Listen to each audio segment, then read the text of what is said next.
So we're trying to reach the vestige of the people who are receptive before it's too late. That is our mission. And in this next pronouncement, we learn that Yahweh is offering what is rightfully associated with the expansive growth that is related to the harvest of grain, the freshly pressed and renewing wine recently harvested, while preparing the vineyard for the heirs.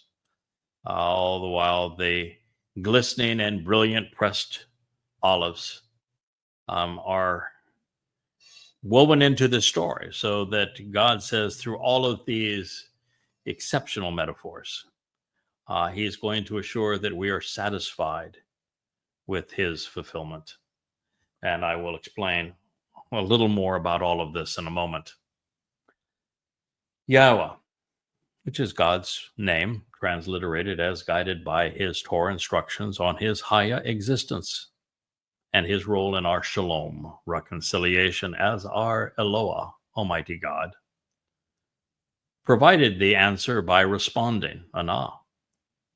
And he said to the people of his family, please take note and pay attention.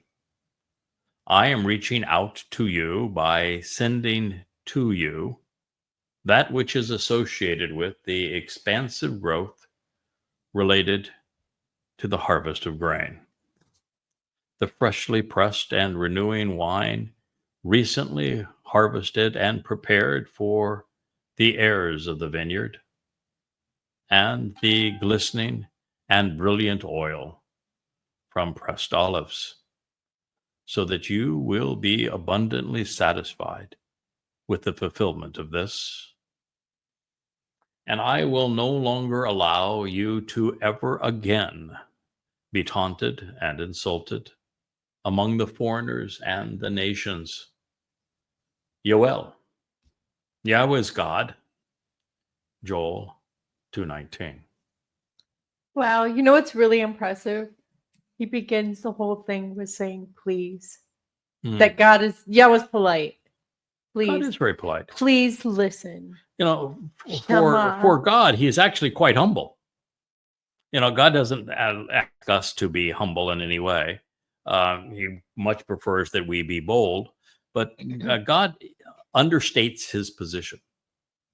He doesn't lord over us. He doesn't try to wow us with shows of daring do and magnificent miracles. He's very understated, exceedingly approachable, comfortable to be around.